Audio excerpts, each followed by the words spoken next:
Be yourself, develop a relationship with your players, be honest with your players, be honest in everything you evaluate. And, like we said earlier, have your standard, right? Here's what I believe a football player at New Providence or Gettysburg or wherever, this is what they need to be. And if you're not meeting Yeah. that standard, then, that's it. And clearly communicate that standard. Episode 144 featured Chet Parlavecchio, the head football coach at New Providence High School. We spoke about the importance of genuineness, setting clear expectations, and how coaches should be communicating to today's modern athlete. Also excited to collaborate with our friends over at Coach and Share, the go-to online marketplace for coaches to buy and sell products. I was born into a football family. My father played at Penn State. He got drafted by the Green Bay Packers, so he had a short stint in the NFL. And he got into coaching when he was, just his career had ended. Unfortunately for him, the ACL surgeries aren't what they are today. And he got into coaching, and he had a long career coaching. And I was born into that. I got to see him firsthand. The effect that he had on young men, and all the success and all the great stories that he's had and been a part of. As a spectator, as a lot of those, he kind of he did make his name. Rebuilding programs. Programs that had been in hard times, and saw them bring them to some prominence. And eventually he won a state championship when he was at Elizabeth, and I got to see all this firsthand. And I knew that was something that I wanted to do as well. I saw all the relationships that he had way after the fact, and I knew I wanted that in my life too. I played football at Del Barton, and then I went on to play at Union College in upstate New York. Um, and I was in a business class maybe for all of 15 minutes. I got up, I walked out, and I knew, it was the family business for me. So it was something that I had wanted to do for a very long time. And I was very fortunate to start my career actually coaching under him his very last year at Elizabeth. Um, and then from there, I actually went to Milburn, where I worked for the late Carmen Garino, who gave me an opportunity to be a defensive coordinator for him. And I forever be grateful to Coach Garino for the opportunity that he gave me. And I went from being the defense coordinator at Milburn to I went to Lakeland for a year. We had a great season there. Um, then I went on to coach for a very dear friend of mine, Kevin Costabos, at Summit in the same capacity as a defensive coordinator. We won a state championship in 2013. And then I had the honor of going back to coach at my alma mater at Del Barton for a couple years, and had a great experience there. I had the opportunity to coach at my alma mater, which was just a special experience for me. It's a place that's so near and dear to me, and being able to kind of usher in the era of Del Barton, playing the big time non publics at like Don Bosco and those teams. That was our first year in that Super Football Conference. So having that experience was huge, and that led me to my current role at New Providence. I took over a program that was 1-9 when I had taken it over. Our first year, we were 1-9, and then from that point on, we were 8-2, 7-3. It was 8-1. We've had a lot of success since then, and kind of come full circle. Like I saw my father be able to rebuild programs, and something I wanted to do, and I'd like to think that something that I was able to do at New Providence. And we're just looking to continue our success there. And I've been very fortunate to have been around great people like Brian Bowers, Kevin Costabos. And you always take some great stuff from those places. You take things that you want to take with you, and there's things that you say, that's not me. That's not something that I necessarily can bring with me because I'm not those guys. So it's been a great experience for me. I've been around great programs, and that's what we're trying to build at New Providence is a great program ourselves. And that's really cool that you come from like a football coaching background with your dad, following your dad's footsteps. And actually for me, I'm in a pretty similar way. So my dad, he started a business when he was around my age and still runs it to this day. So me following in his footsteps, I started my own business, Coach Tools. So can definitely appreciate when somebody follows in their family footsteps there. Um, Absolutely. so can you talk about what that experience has been like for you and maybe some of the challenges, but also some of the benefits since you were able to experience that firsthand at a young age? Yeah, so as far as, like, you're talking about the experiences being around my father and him being in the profession? Yeah, Yeah, so, yeah, I mean, the one thing about him, and I think the one thing that was really important for me, going through this and being a head football coach, and, kind of paving my own way, and it was really important, for me, and it's always been important for me that I'm always proud, obviously, of what my father's accomplished, and, I'm always proud to be his son, but I think it was important for me to kind of do it my own way. One thing, I mean, people that know him, like I'm not him, and I would never try to pretend to be him because the worst thing you can do in front of kids is BS them. Like you got to be. To me, it was really important to show that I can do it my own way. Like we still want the same results, right? We still want success. We still want to develop great young men. We still want to. We all want the same results, but I don't have to do it his way. And it was really important to me to do it my way. Actually, funny story. Like he's legendary at Seton Hall, and I went to Del Barton, and we're arch rivals. Like Del Barton and Seton Hall are arch rivals, and it was important for me again in that instance to pave my own way, and I've done it. I feel like I've done it as a coach now too. That was really important, and not that I don't believe in the exact same things. It's just our delivery is different. I'm not him, and if I was trying to be him, kids could see right through that. And he's been nothing supportive of me throughout my entire career. I mean, it's great. It's a great person to call after every game. And he'll if you ask, he'll tell you. So about any mistake or anything. But it's a great somebody that's gone through it and having that crutch and having that person to lean on through the tough times. Because believe me, we had gone through some tough times at New Providence, and somebody that has experienced those times and even tougher times to lean on. I mean, it's an incredible resource to have. But like I said, it's important for me as having my career now that I do it my own way, and that I can be successful too, just as successful as he was.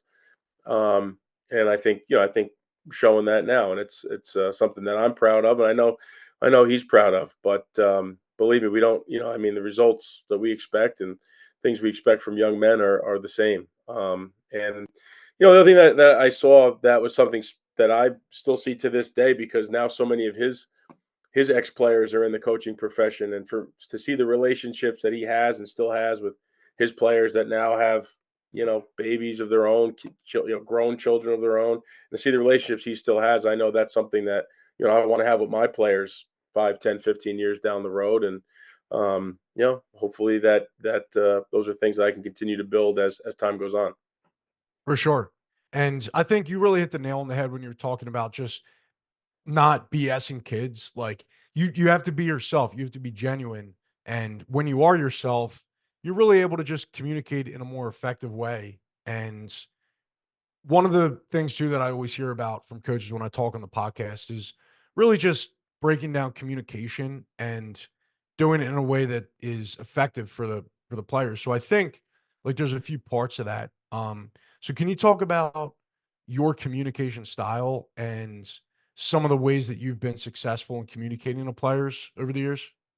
Yeah, absolutely. And I think one thing that especially with the modern athlete, like it's not as cookie cutter, I guess, as maybe it used to be when you and I were playing, like where you could, you treat everybody to a certain degree. You knew what every kid there was some way you can get in their face a little bit, right? That's not necessarily the case nowadays. Like each kid really is very different, right? And the modern athlete is much different than they were, you know, 10, 15, 20 years ago, like when we were growing up and stuff like that. I know what motivated me as a player, and but that doesn't necessarily mean that that's what's going to motivate my players. I think the important things, um, for me when communicating with a player is to eliminate any of the gray area, right? Yeah. This is a performance-based business, and regardless whether it's high school, college, or pro, it's our job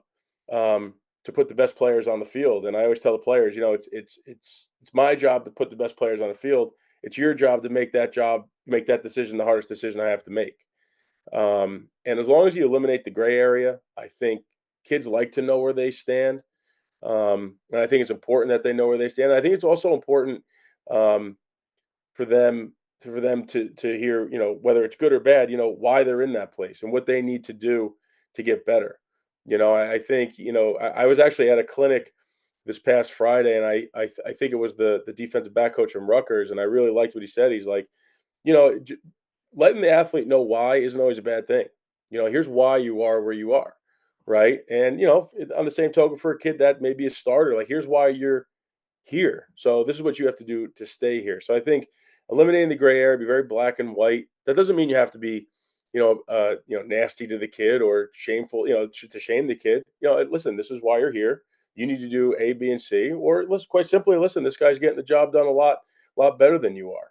Or Yeah. maybe the message was delivered a little bit differently back, 20 years ago. But it's still the same message. That kind of goes back to you know, being different from coaches, 20, 25 years ago. Like I said, like being different, being my own man. Like I've heard my father have those conversations, and I can tell you firsthand, I don't have them the same way he did. But that doesn't mean we're not looking for the same result. We're not trying to motivate a young man to do something that he doesn't believe himself he can do, right? But it's important that they understand exactly where they are, and I think that communication is important because that should drive a young man to either stay where he's at or obviously work to get to where he wants to be. And I think eliminating the gray area is really really important when communicating with kids these days. Yeah. And that really just comes down to communicating expectations. What do you expect of Exactly. your players and how are you going to get them to execute? Because I think you talked about it's not a bad thing to be able to tell your players why, but in the same token, like you were saying, you have to be able to tell your guys how do you get there? And that's exactly the goal of a coach. So in doing all this, I think it all comes back to preparation and really just making sure that your kids are at the level that they need to be at. Having coached over, I believe you said it was about 15 years now, coach. Yeah, been a long time.